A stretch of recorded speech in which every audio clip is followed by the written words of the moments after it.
उत्तर प्रदेश की सरकार सबका विश्वास की बात तो करती है, लेकिन मुसलमानों पे विश्वास नहीं करती। वो चाहते हैं कि गरीब मुसलमान भी ना पढ़े, और जो गरीब हिंदुओं की सबसे बड़ी आबादी है 80%, जो गांव में रहती है, गांव के स्कूल बंद कर दो, ग्राम पंचायत बंद कर दो, उसके भवन को बेच दो।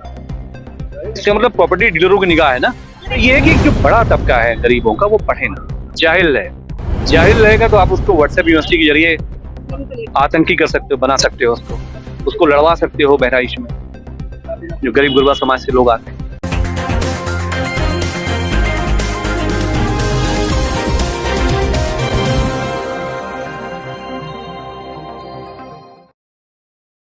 नमस्कार, मैं कीर्ति और आप देख रहे हैं जीके न्यूज। मदरसे को लेकर एक बहुत बड़ा फैसला आज सामने आया है सुप्रीम कोर्ट की तरफ से। उन्होंने हाई कोर्ट के फैसले को पूरी तरीके से खारिज कर दिया। इस पर बात करने के लिए हमारे साथ मौजूद है सपा के प्रवक्ता अमित जमेई जी। सर, जिस तरह से आज कोर्ट ने फैसला दिया उसको लेकर क्या कुछ कहना है, क्योंकि सुप्रीम कोर्ट ने कहा कि ये संवैधानिक है, सरकार कहती है असंवैधानिक है, हाई कोर्ट कहता है संवैधानिक है। देखिए, फैसला तो यही है ना सर, हम इसका वेलकम करते हैं। मदरसा बोर्ड और संस्कृत बोर्ड ये एक तरह के बोर्ड है। आप जानते हैं कि संस्कृत भाषा हमारे देश की बहुत पुरानी भाषा है, अरबिक भाषा बहुत पुरानी भाषा है।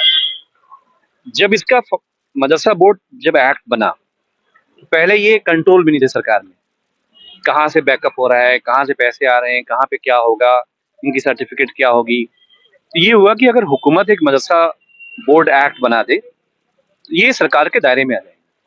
हमें मालूम होगा कि कोई मदरसा बाहर से तो नहीं जुड़ा है, कहीं से कोई दूसरा मामला तो नहीं है, राष्ट्रीय सुरक्षा को लेकर भी।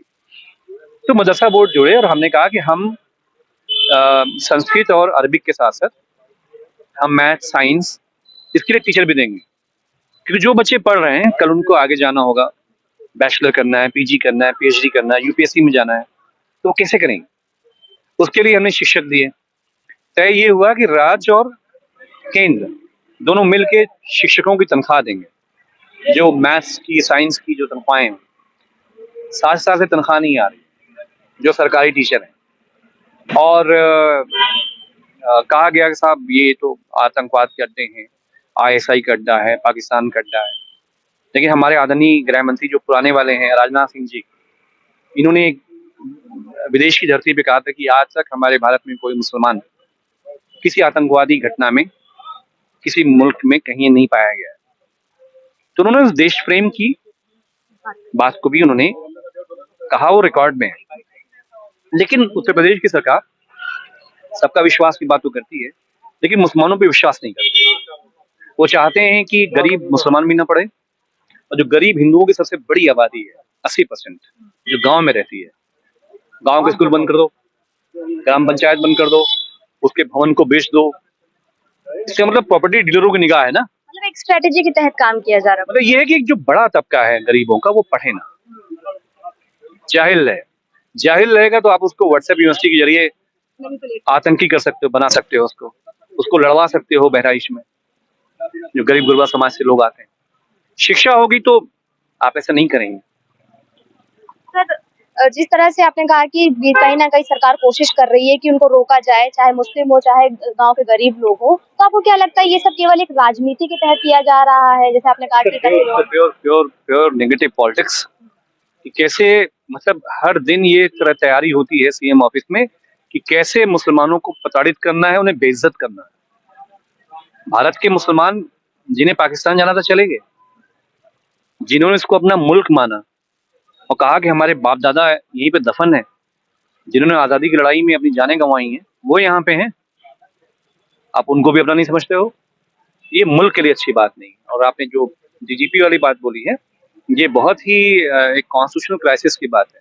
सरकार चाहती है कि ब्रिटिश राज मॉडल की जो पुलिस थी वो व्यवस्था लागू हो जाए, और इस व्यवस्था में सबसे ज्यादा नुकसान पिछड़े दलित मुसलमानों की हत्याएं, encounter, fake encounter, custodial death का मामले आपको देखने को आएंगे, क्योंकि अब यूपीएससी का कोई असर राज्य की पुलिस में नहीं होगा। पैनल बनाने की बात कही जा रही है, दिल्ली से कंट्रोल यूपी के पास आ रहा है। देखिए, पैनल है क्या? हम कह रहे हैं दिल्ली की कंट्रोल से तो सरकार तो आप ही की है। आप कहिए आप यूपीएससी को नहीं मानते हैं, इसका मतलब यूपीएससी को कोई रन कर रहा है। कौन लोग रन करना चाहते हैं? क्या झगड़ा है? आपके झगड़े के चक्कर में पूरा उत्तर प्रदेश में लग रहा है कि जैसे गृहयुद्ध चल रहा है।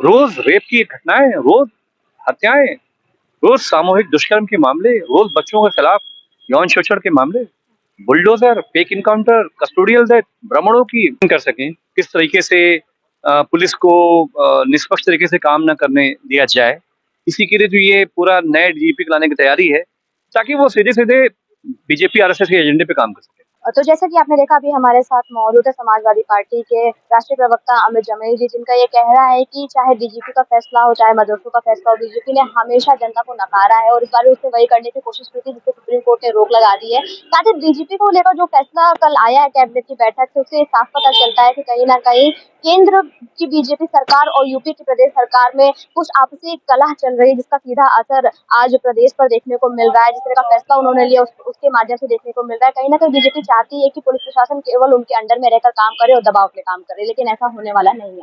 कैमरा पर्सन के साथ में जी के न्यूज़।